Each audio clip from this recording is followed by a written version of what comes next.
Dejemos entonces la pregunta, la última pregunta para Renato Achata.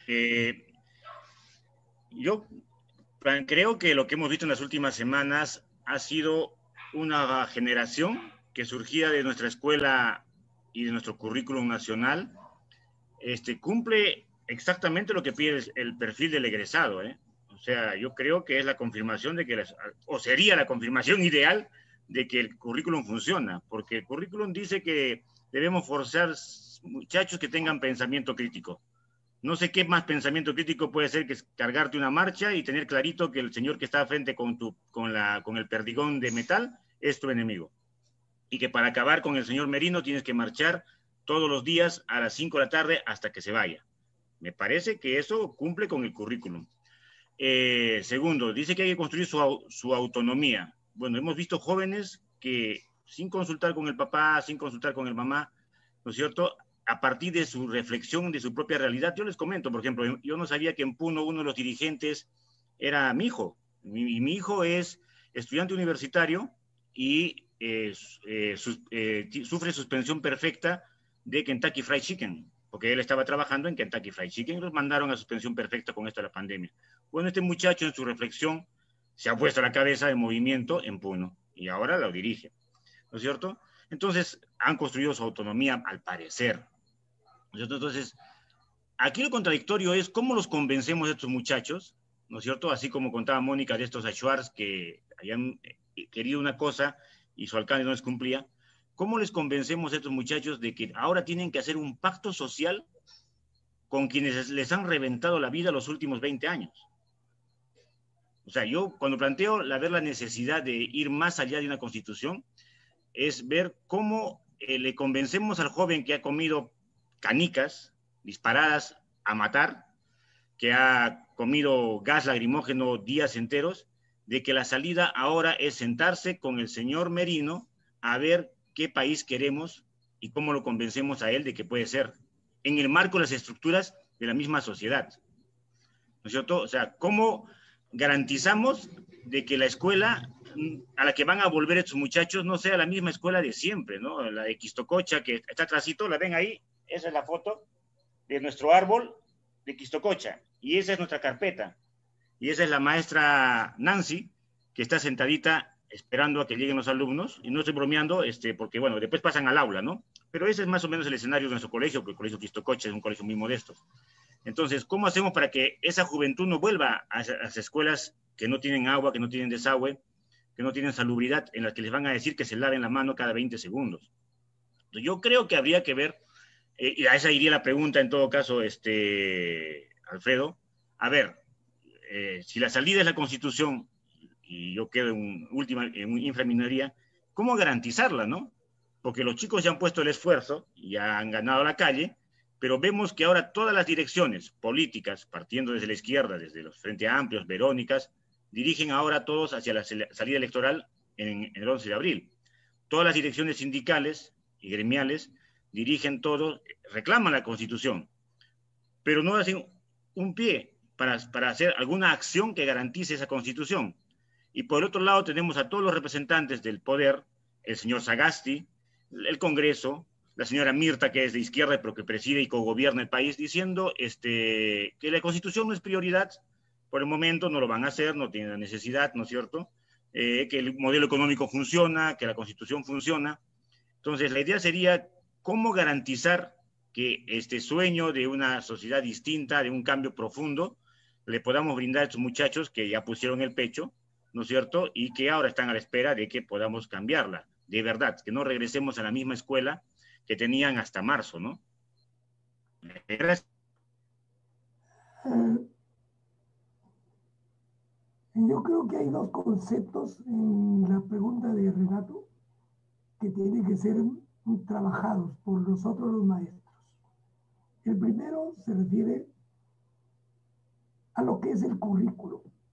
Renato encuentra que lo que dice el currículo se ha reflejado en las movilizaciones, como si la escuela haya preparado a estos jóvenes para este movimiento social. Y yo creo que no es así. Lo que existe educativamente hablando, pedagógicamente hablando, es un currículo explícito, que es el que tenemos del Ministerio de Educación, y un currículo oculto. Es interesante que los maestros comiencen a trajinar en eso que se denomina el currículo oculto. Y el currículo oculto es aquello que la escuela no da, sino con las actitudes de los profesores, con lo que ve el niño, el joven en la calle, con lo que ve en los periódicos, con lo que ve con su compañero, con lo que conversan. Ese es el currículo oculto y que está demostrado que tiene más peso que el currículo explícito. Nuestra Universidad de San Marcos en los años 70, 80, quizás hasta los 80, cerca de los 90, la cultura universitaria no estaba en las aulas. La cultura universitaria estaba en los patios, en las pizarras, en los debates, en la organización de los grupos políticos, culturales, etc. Ese es el currículo oculto de una institución educativa. Y yo creo que ese currículo oculto se ha manifestado expresamente en esta movilización, y por eso es que es tan espontánea, y por eso que es pluriclasista. Yo creo que esto es muy importante a reconocer. El otro problema que refiere Renato está vinculado a lo que podríamos decir que es lo fundamental de este proceso. Es decir, la democracia burguesa, la democracia representativa, odia estas movilizaciones, odia estas manifestaciones masivas de la población, odian la ciudadanía activa, pero en la escuela le enseñan, pero en el currículum está pensamiento crítico y el resto de cosas, ciudadanía activa, equidad de género, igualdad de género. Eso está en los libros, pero los jóvenes y los niños de los libros muy poco sacan conductas. Las conductas que ellos desarrollan las aprenden del currículo oculto, de sus maestros que ellos admiran, porque en la clase dijeron algo que estaba fuera del libreto, que son capaces de organizar para hacer otras cosas diferentes que hacer la tarea escolar. Y por supuesto, ellos mismos se van convirtiendo en parte de ese tejido cultural educativo. Yo creo que ahí el problema de la ciudadanía activa es sumamente importante, porque de lo contrario, lo que dice Renato, se hará una asamblea constituyente, vendrán los constituyentes, aprobarán una carta magna, una constitución, y después que duerma el sueño de los justos. Yo creo que la gran lección de la semana pasada ha sido de que existe un nuevo poder fáctico en el Perú. Hasta hace poco, las masas trabajadoras, las masas populares, se guiaban por una representación gremial, por ejemplo, no los sindicatos. Hoy día eso desapareció. Ya los sindicatos no funcionan prácticamente como organismo de presión, como poder fáctico.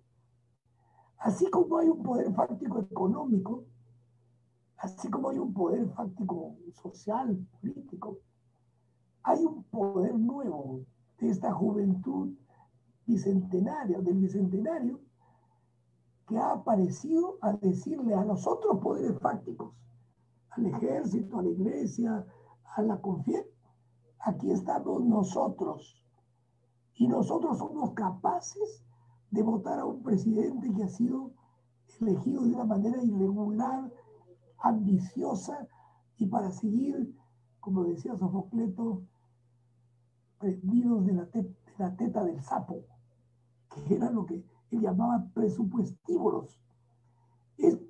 Esta clase política, entre comillas, ya se rindió.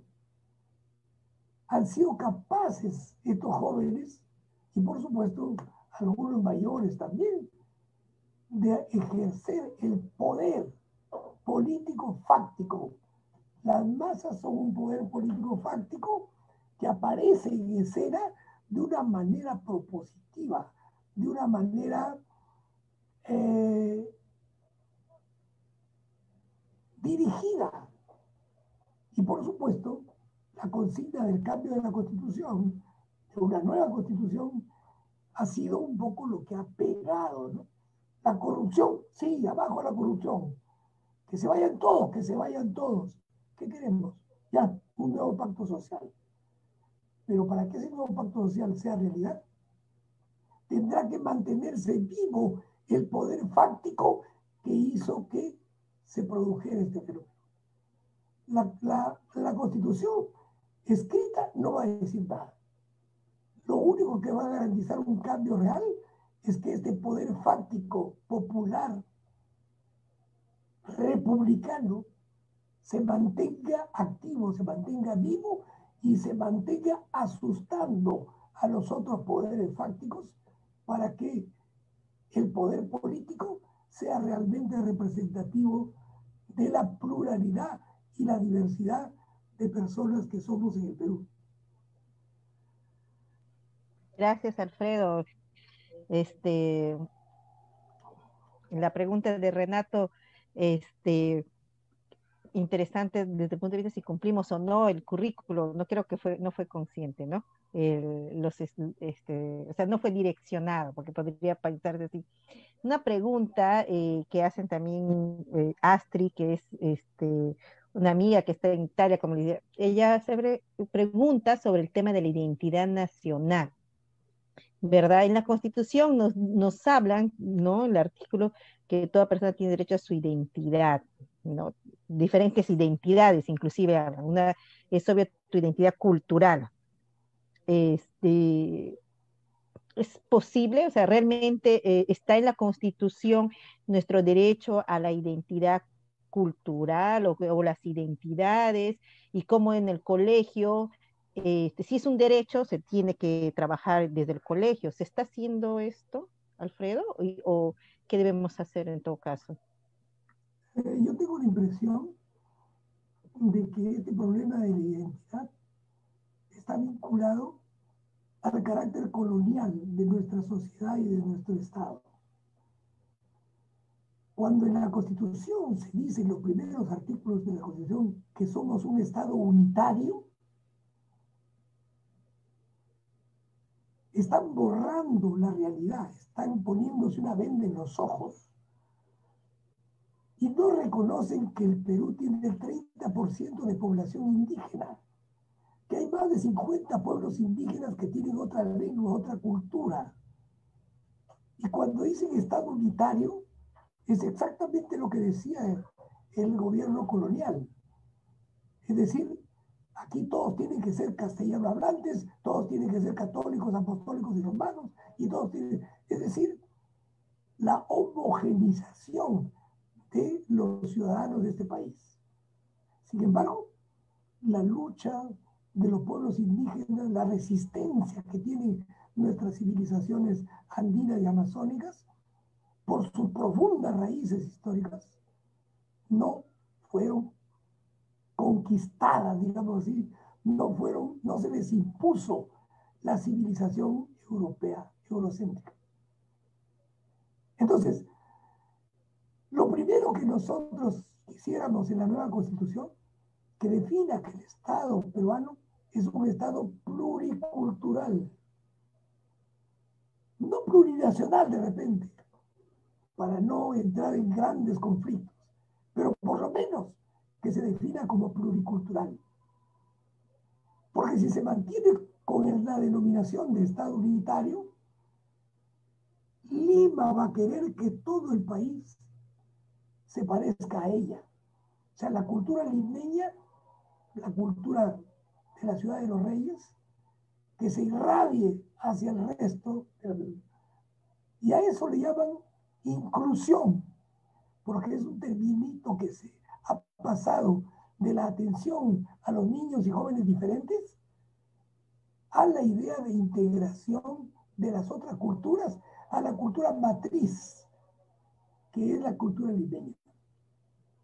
De ahí, cómo es que el Estado se hace centralista y cómo es que abandona el conjunto de la diversidad y no cree en ellas.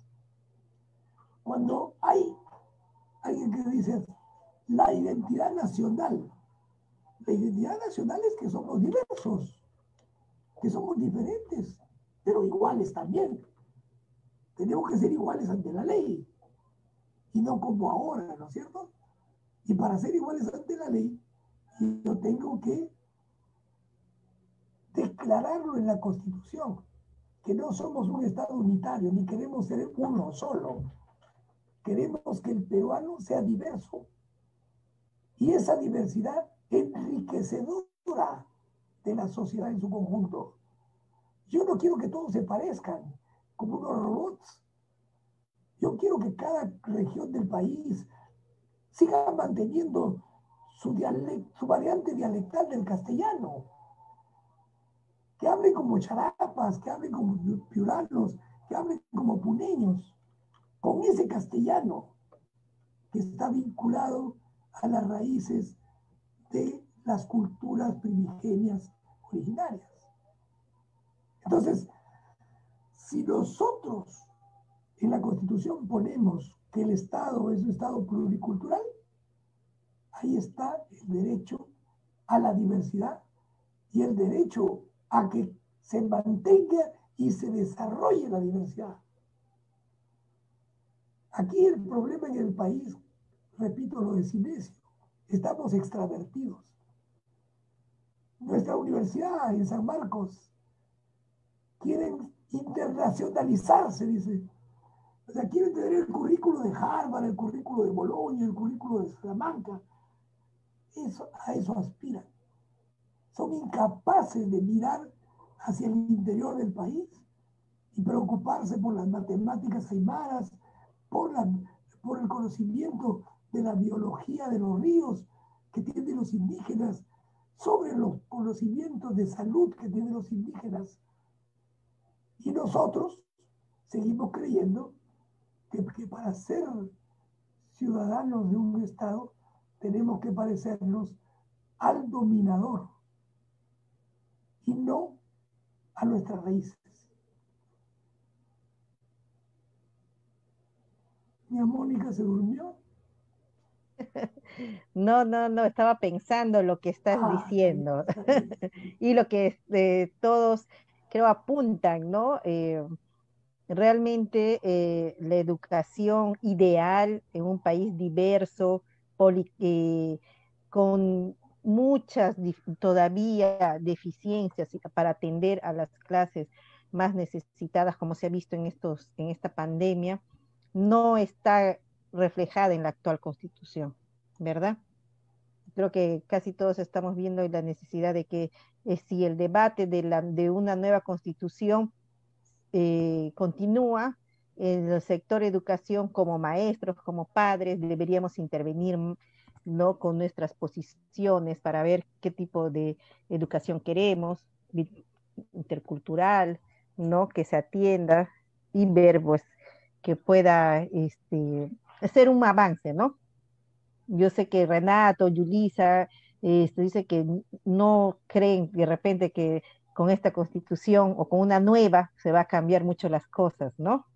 Este, pero ahí está el debate, pues, y creemos. Bueno, entonces llegamos al fin, Alfredo, muchas gracias. Yulisa, Peter, Renato, entonces no sé si pueden prender sus cámaras para tomarnos la foto, porque de todas maneras vamos a invitarles a otra charla que podemos hacer. Lo que queremos de repente ya de otros temas sobre educación y constitución, ¿verdad? Entonces, nos tomamos la foto. Peter está bien guapo.